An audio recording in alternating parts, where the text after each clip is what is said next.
Hey, it's Medium Jenny Lee. I'm here with the next Raw discussion video. We're on session 51, which makes this video 52. And if you're watching this around the time it's recorded, today's New Year's Day 2023. So happy New Year, everybody. Thanks for sticking with me through all these Raw videos. I got volume 2 for Christmas. So 2023 is going to be partly the next Raw volume. So get ready. Here we go. Session 51. It's May 13th, 1981. I haven't been born yet. Give it a few months. Okay. Here we go. As we begin this session, Book 3 of the Law of One, there are a couple of questions, one of fairly non-transit importance. So they originally made these books into 4 books, and they took out a whole lot of stuff and, edited it down, and it wasn't really in order. And so these are the re-listening reports that were made much, much later, where they're all in order and nothing's taken out. But back then, they were making 4 volumes. Okay. The first is just clearing up final points about harvest for our friend Leo Sprinkle. So Sprinkle is a psychologist and a UFO researcher and contactee, and he had annual conferences for UFO contactees. That's who Leo Sprinkle was. And I was wondering if there is a supervisor over the harvest. And if so, why this supervision is necessary and how it works, since an entity's harvestability is the violet ray. Is it necessary for entities to supervise the harvest, or is it automatic? In the time of harvest, there is always harvesters. The fruit is formed as it will be, but there is some supervision necessary to ensure that the bounty is placed as it should be without the bruise or blemish. Really looking at it like fruit here. There are those of 3 levels watching over harvest. The first level is planetary, that which may be called angelic. This type of guardian includes the mind-body-spirit complex totality or higher self of an entity and those inner plane entities which have been attracted to this entity through its inner seeking. How interesting. So our higher selves, mind-body-spirit complex totalities, spirit guides probably, but also they're referring to them as angelic, so I guess some angels to them. The second class of those who wore this process are those of the Confederation, who have the honored duty of standing in the small places at the edge of the steps of light and love, so that those entities being harvested will not, no matter how confused or unable to make contact with their higher self, stumble and fall away for any reason other than the strength of the light. These Confederation entities catch those who stumble and set them aright so that they may continue into the light. Interesting. It's a lot of visuals here about staircases and why would there be places where they can fall off into God knows what. Okay. The third group watching over this process, I'm going to sneeze, hold on. Oh, goodness. Okay, the third group watching over this process is that group you call the guardians. This group is from the octave above our own and serves in this manner as light bringers. So remember, contrary to many of my first videos where I was thinking Ra was the level 4, they're actually level 6. So are they saying that these are level 7s? These guardians provide the precise emissions of love and light in exquisitely fastidious disseminations, oh goodness, of discrimination, so that the precise love-light variation of each entity may be ascertained. Good God Almighty, Rod, you have to use so many ridiculous words in this sentence. The guardians provide the precise emissions of light love in exquisitely fastidious disseminations of discrimination, so that the precise love light variation of each entity may be ascertained. God Almighty. I can't get over the sentence. They provide the right amount of light and love, so that the right vibration of each entity. Okay. Whew. All right. Thus, the harvest is automatic, and that those harvested will respond according to that which is unchangeable during harvest. That is the violet ray emanation. However, these helpers are around to ensure a proper harvesting so that each entity may have the fullest opportunity to express its violet ray selfhood. All right. The next question I feel to be a transient type of question. However, it has been asked me by one whom I have communicated with, who has been intensely involved in the UFO portion of the phenomenon. If you deem it too transient or unimportant, we'll skip it. But I have been asked, how is it possible for the craft, the fourth density, to get here, in that it seems that as you approach the velocity of light, mass approaches infinite. We have talked about the increase of spiritual mass, and it was just a question as to how this transition from very distant planets is made by craft. Dawn's questions are just as confusing as Ra's answers. So my question would be, why craft would be necessary at all?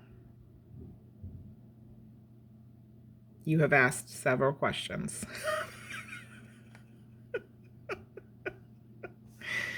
Yeah, Dawn's stumbling over that one. Okay, we'll respond in turn. Firstly, we agree that this material is transient. Secondly, those for the most part coming from distant points as you turn them do not need craft as you know them. The query itself requires understanding, which you do not possess. Yikes. Firstly, there are a few third density entities who have learned how to use craft to travel between star systems while experiencing the limitations you now understand. However, such entities have learned to use hydrogen in a way different from your understanding now. These entities will take quite long durations of time as you measure it to move about. However, the entities are able to use hypothermia to slow the physical and mental complex processes in order to withstand the duration of flight. Those such are from Sirius as are of this type. So Raja said that they're using like freezing themselves. That's really a thing. You know, we see it in movies and TV shows all the time. You're going to be cryogenically frozen until we get to where XYZ or whatever.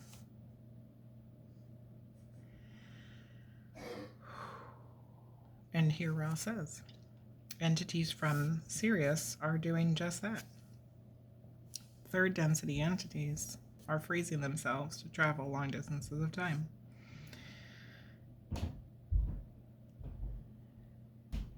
Okay, let's keep going.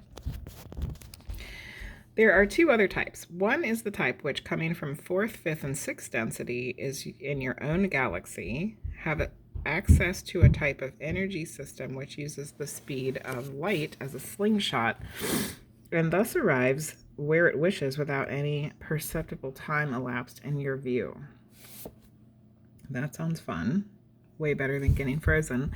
The other type of experience is that of fourth, fifth, and sixth density of other galaxies, some within your own galaxy, which have learned the necessary disciplines of personality to view the universe as one being and therefore are able to proceed from locus to locus, location to location by thought alone. Thought alone, materializing the necessary craft, if you will, to enclose the light body of the entity. Even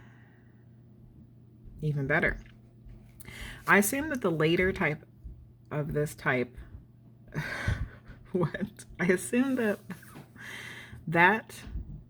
that later type is the type that we experience with most of our landings from the Orion group, correct? The Orion group is mixed between the penultimate and the latter groups. Why is a vehicle necessary for this transition? When you, as Ra, went to Egypt earlier, you used bell-shaped craft, but you did this by thought. Can you tell me why you used a vehicle rather than just materializing the body? The vehicle or craft is that thought form upon which our concentration may function as a motivator. You would not choose to use your mind-body-spirit complexes as the focus for such a working. So imagining that you're in a craft that's taking you somewhere is better, easier, and required. I don't know. You wouldn't just want to use your mind-body-spirit complex. Okay. I would like to make a statement. I'm sure I'm somewhat off with this. It's a very difficult question to ask for me, but I don't really know what I'm talking about because I don't really know what I'm talking about. Okay, Dawn. But it seems to me that we have 7 bodies, each corresponding to one of the 7 colors of the spectrum, and that energy that creates these 7 bodies is a universal type of energy that streams into our planetary environment and comes in through 7 energy centers that we call chakras to develop and perfect these bodies. And each of these bodies is in somehow related to the mental configuration that we have, and the perfection of each of these bodies and the total in-streaming of this energy is a function of the mental configuration. And through this mental configuration, we may block to some extent the in-streaming of energy to create each of these 7 bodies. Could you comment on where I am wrong and correct me in this that I have stated? Good Lord. Okay. Your statement is substantially correct. To use the term mental configuration is to oversimplify the manners of blockages of in-streaming which occur in your density. The mind complex has a relationship to the spirit and body complexes which is not fixed. Thus, blockages may occur betwixt, fun word, spirit and mind, or body and mind upon many different levels. We reiterate that each energy center has 7 sub-colors. Let us say for convenience. Thus, spiritual mental blockages combined with mental bodily blockages may affect each of the energy centers in several different ways. Thus, you may see the subtle nature of the balancing and evolutionary process. This is a lot. This is a lot of information. This is making my brain hurt. But my head's also real tingly, so I don't know what's happening. I was thinking just yesterday, and possibly the day before, about 7, the number 7, and how many things are broken down into 7. We have 7 chakras, there's 7 days of the week. Apparently there's 7 sub-levels of the 7 colors of the energy levels, and there's 7 densities, and there's 7 and 7 and 7 and 7. It's like, I know I'm forgetting all kinds of other 7s. If you can think of some other 7s, put in the comments, because I know I'm forgetting. I thought of some more yesterday, and then I can't think of them at the moment. What's the deal with 7? And then, if you missed, and you're not aware of, the Witching Hours, which is the podcast show that Gina the Frost, my husband, and I do on Twitch. We just had on Thursday night a predictions show for 2023, and Charity Janice was on, and she was talking to us about the numerology for 2023, and 2023 is a 7, which if you're not familiar with how numerology works, you add up the numbers of the year, and that gives you the number of the year. So 2, 2, 3 is 7. It's another 7. And maybe that's what got me subconsciously on the kick of thinking about all the 7s. It's like everything's a 7.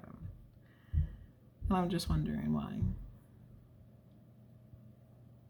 I don't think Don's ever asked that, has he? Why is there 7 of everything? Inquiring minds want to know, why is everything a 7? I am sure as to whether this will provide an avenue of questioning or not that will be fruitful. However, I will ask this question since it seemed to me that there is a possibly a connection here. On the back of the book, Secrets of the Great Pyramid, I wrote look it up, but I never looked it up. We might look it up now. Secrets of the Great Pyramid, there are several reproductions of Egyptian drawings or works showing some birds flying over horizontal entities. Can you tell me what this is and if it has any relationship to Ra?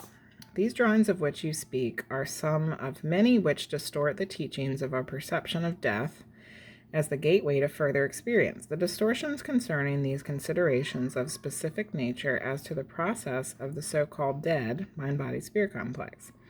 This may be termed in your philosophy the distortion of Gnosticism. That is the belief that one may achieve knowledge and proper position by means of carefully perceived and enunciated movements, concepts, and symbols. In fact, the process of the physical death is, as we have described before, one in which there is aid available, and the only need at death is the releasing of that entity from its body by those around it and the praising of the process by those who grieve. By these means may the mind-body-spirit which has experienced physical death be aided, not by the various perceptions of careful and repeated rituals. Huh.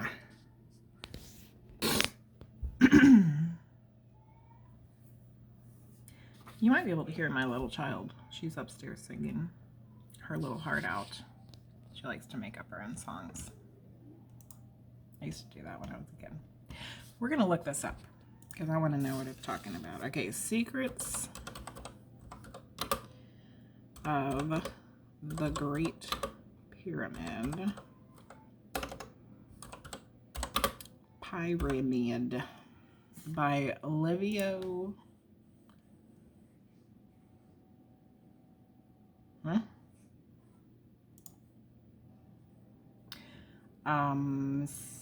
The Secret of the Great Pyramid? Secrets of the Great Pyramid. That's not the right one. Secrets of the Great Pyramid. This has got to be it. By Peter Tompkins. That looks older. Yeah, it came out in 1971. That's got to be it. So let's put in the name here. Peter Tompkins. Oops. Tompkins. Okay. Secrets of the Great Pyramid by Peter Tompkins.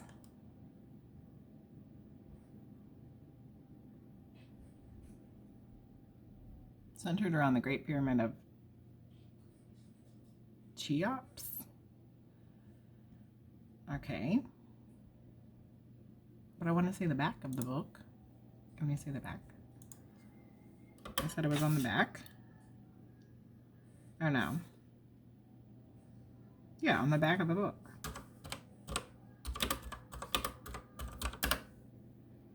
Let's just look at some images here. Let's see if we can find it. The back of the book. She's singing really loud.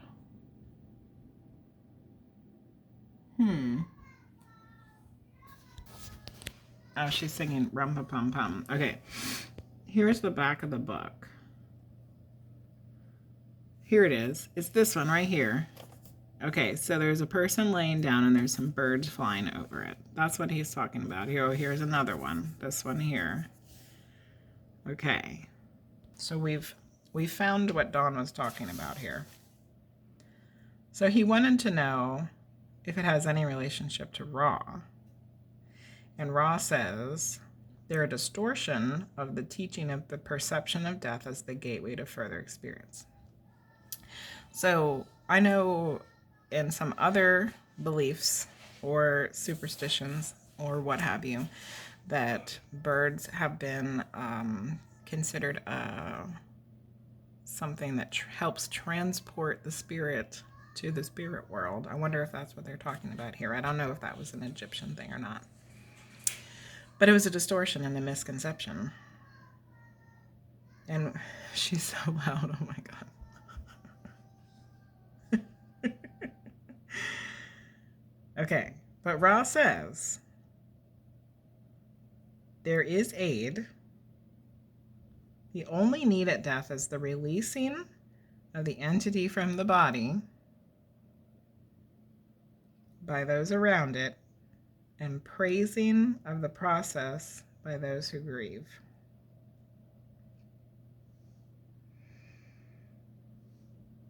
By these means may the mind-body spirit, which has experienced physical death, be aided, not by the various perceptions of careful or repeated rituals.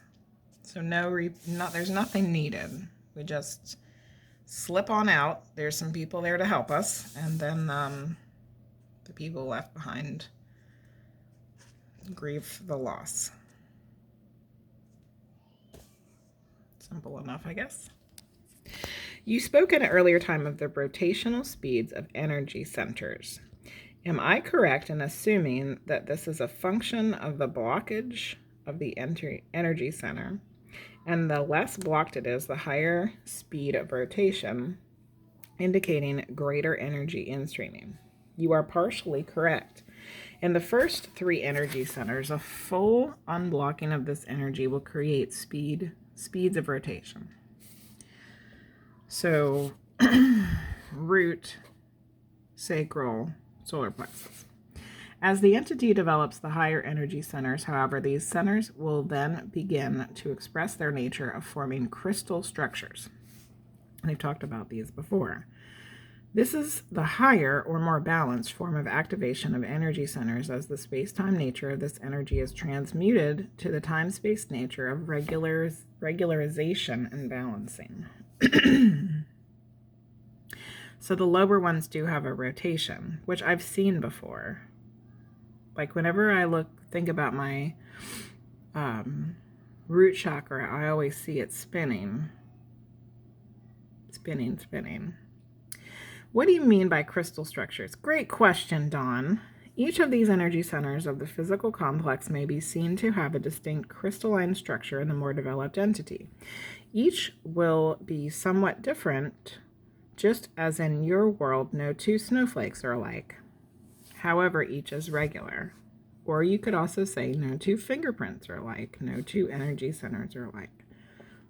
The red energy center often is in the shape of the spoked wheel. This is interesting. It makes me want to make some art. This whole part here. The red energy center, so the root chakra, is in the shape of a spoked wheel often. Remember that everybody's different though. The orange energy center is the flower shape containing 3 petals. The yellow energy center, again, is a rounded shape, many-faced as a star. The green energy center, sometimes called the lotus shape, the number of points of the crystalline structure dependent on the strength of the center. So root, we have a spoked wheel. Sacral, we have a 3-petaled flower. Yellow, we have a rounded star. Green, we have a lotus shape with a variety of petals. The blue center, or throat chakra, is energy center capable of having perhaps 100 facets and capable of great flashing brilliance. That sounds amazing. The indigo center, which is your third eye, a more quiet center, which has the basic triangular or 3-petaled shape in many, although some adepts who have balanced the lower energies may create more faceted forms. So that's interesting, the triangle. Think about the third eye, the pyramid and the triangle and the pyramid with the eye, you know what I'm talking about? Anyway, the violet energy center is the least variable and is sometimes described in your philosophy as 1,000-petaled, as it is the sum of the mind-body-spirit complex distortion totality. Interesting that they are referring to them like with petals, like flowers. Huh. Right now I feel I have a feeling at the indigo center. So he's having some tingling, something going on with his third eye. If this center were totally activated and not blocked at all, would I then feel nothing there? This query, if answered, would infringe upon the law of confusion. I'm not sure how I feel about that. Immediately after the death of the physical body, you have stated that primary activated body is the indigo, and you stated that it is the form maker. Why is this so, and can you answer that? The indigo body may be seen to be an analog for intelligent energy. It is in microcosm the logos. The intelligent energy of the mind-body-spirit complex totality draws in its existence from intelligent infinity, or the creator.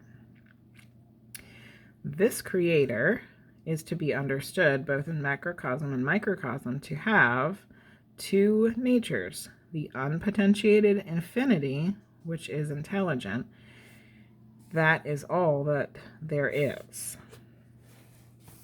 So here's the footnote. Ra says that this creator is to be understood both in macrocosm and microcosm to have, as we have said, two natures, indicating that a list of two items, presumably the potential and the kinetic aspects of intelligent infinity, will follow. However, it is unclear whether the second paragraph constitutes the second item in that list. Free will has potentiated both the creator of us all and ourselves as creators with intelligent infinity, which has will. This will may be drawn upon by the indigo or form-making body, and its wisdom used to then choose the appropriate locus and type of experience which this co-creator or sub-logos, as you call so carelessly a person, will take. Can you see my woe there? Well, co-creator or sub-logos you so carelessly call a person. So, OMG. Okay.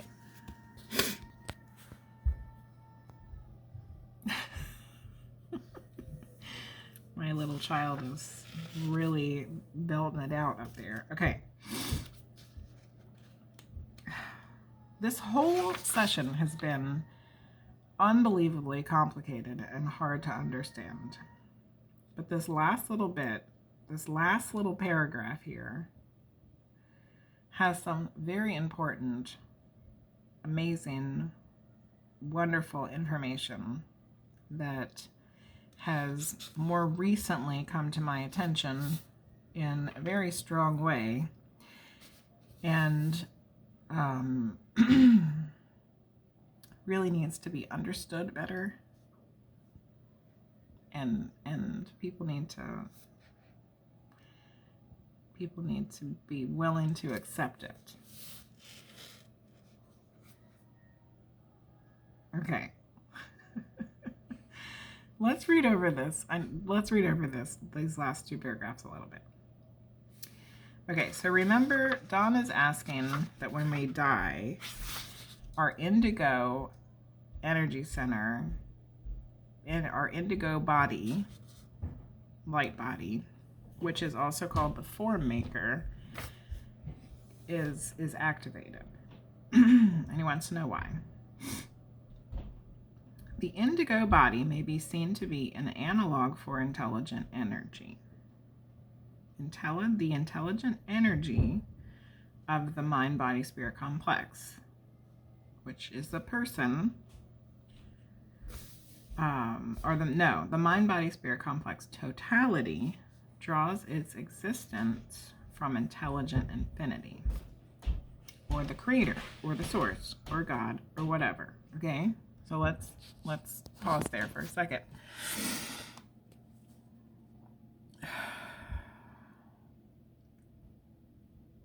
The microcosm, our mind, body, spirit complex totality, is in existence using intelligent infinity from the creator, because we are part of the whole. We're part of the creator. We came from the creator. We are of the creator. We are the creator because we're the co-creator. This creator is to be understood both in macrocosm and microcosm as having two natures: the unpotentiated infinity, which is intelligent, which is really all that there is. Really all that there is one entity, one energy, one thing that has broken itself down into a seemingly endless bits and flung itself out all over the place. That's all that there is.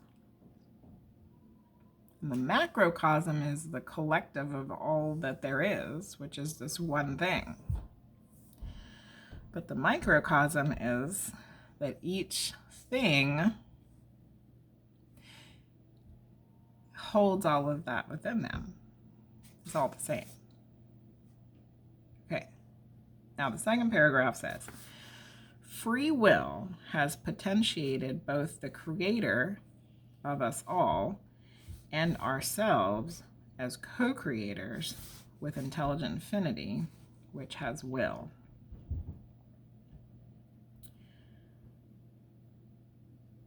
So there's potential for both the creator, the source, the whole, the one thing, and ourselves, the co-creators, or the tiny little bits of the creator from, that's what we are. And it all has free will, all of it. This will may be drawn upon by the indigo or form-making body. The will, the thing that makes us decide things. And it's wisdom used to then choose the appropriate location, and type of experience which this co-creator or sub logos you so carelessly call a person will take. So we like to call ourselves people, humans, etc.